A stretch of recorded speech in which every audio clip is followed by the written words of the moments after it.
గణేశాయ నమః. శ్రీ సరస్వతి నమః. శ్రీ గురుభ్యో నమః. భక్తులారా, సత్సంగంలో భాగంగా ఇప్పుడు మనం శ్రీమద్ రామాయణం చెప్పుకుందాం. నిన్నటి వరకు బాల అయోధ్యారణ్య కిష్కింధ సుందర యుద్ధకాండలు పూర్తి చేసాం. ఉత్తరాఖండ్లోని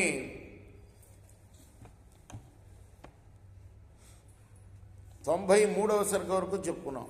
ఈరోజున 94వ సర్గను ప్రారంభం చేద్దాం. ప్రారంభించే ముందు వాల్మీకి మహర్షిని ప్రార్థన చేసుకుందాం. పూజంతన్ రామ రామేతి మధురం మధురాక్షరం ఆరుహ్య కవితా శాఖాం వందే వాల్మీకి కోకిలం.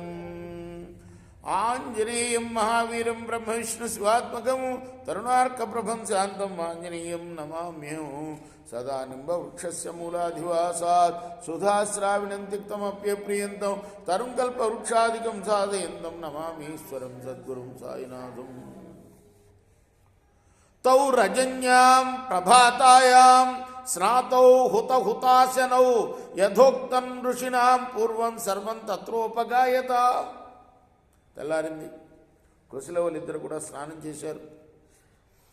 అగ్నిలో హోమం చేసి పూర్వం ఋషి చెప్పిన విధంగా అక్కడ గానం చేశారు.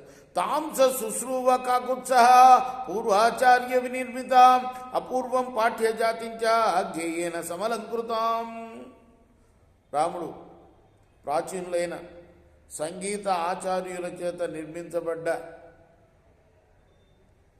గానం చేత అలంకరించబడిన అపూర్వమైన ఆ షడ్జాతి స్వరజాతిని, అంటే ఆ మునికుమారులు అలా సంగీతయుక్తంగా గానం చేస్తుంటే విన్నాడు. ప్రమాణైర్బహుభిర్బద్ధాం తంత్రీలయ సమన్వితం బాలాభ్యం రాఘవ శ్రుత్రా కౌతూహల పరోభవత్. రాముడు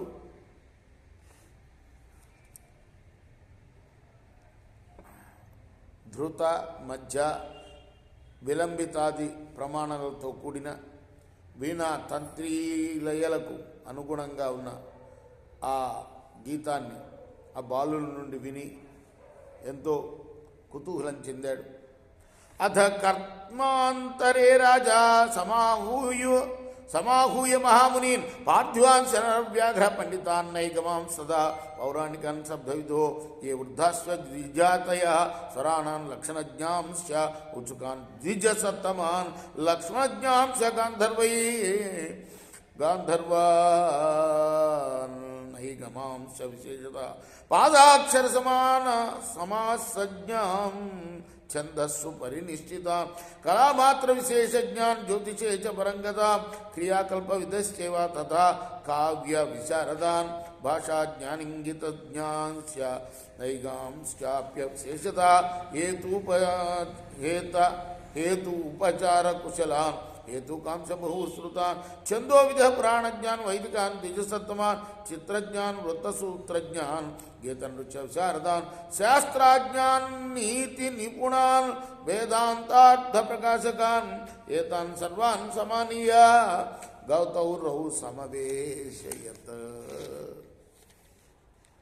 ఆ తర్వాత ఆ రాజు రాముడు అశ్వమేధయాగం మధ్య మహామునులను, రాజుల్ని, పండితుల్ని, ఆయా సంఘాల అధ్యక్షుల్ని, పౌరాణికులను, శబ్దశాస్త్రవేత్తలైన వృద్ధులైన బ్రాహ్మణులను, స్వరలక్షణం తెలిసిన వాళ్ళని, గానం విరుటైందు ఆసక్తి గల బ్రాహ్మణోత్తముల్ని, లక్షణ శాస్త్రం తెలిసిన వాళ్ళని, విశేషించి గాంధర్వ శాస్త్ర నిపుణుల్ని, పాదముల యొక్క సంబంధం తెలిసిన వాళ్ళని, ఛందస్సుల్లో మంచి జ్ఞానం కల వాళ్ళని, స్వరముల మాత్ర విశేషాలు ఎరిగిన వాళ్ళని, జ్యోతిషమునందు పరినిష్ఠితులైన అలంకార శాస్త్రవేత్తల్ని,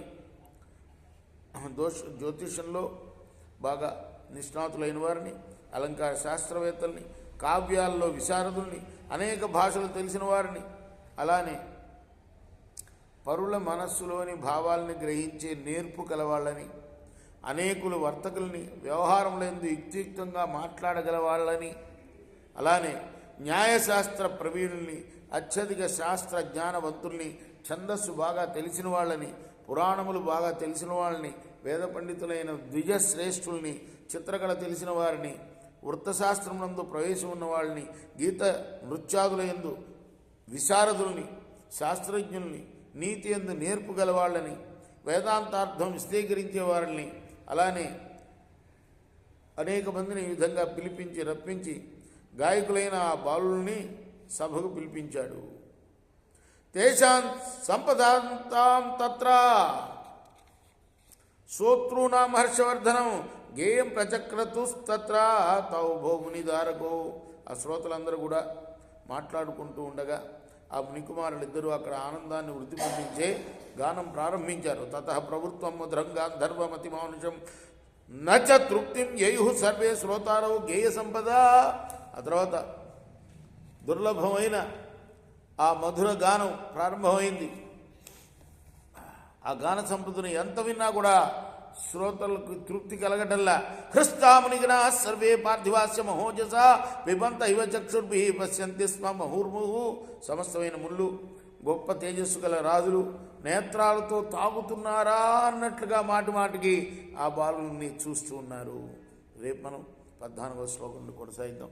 కృష్ణార్పణమస్తు. సాయి కృష్ణార్పణమస్తు.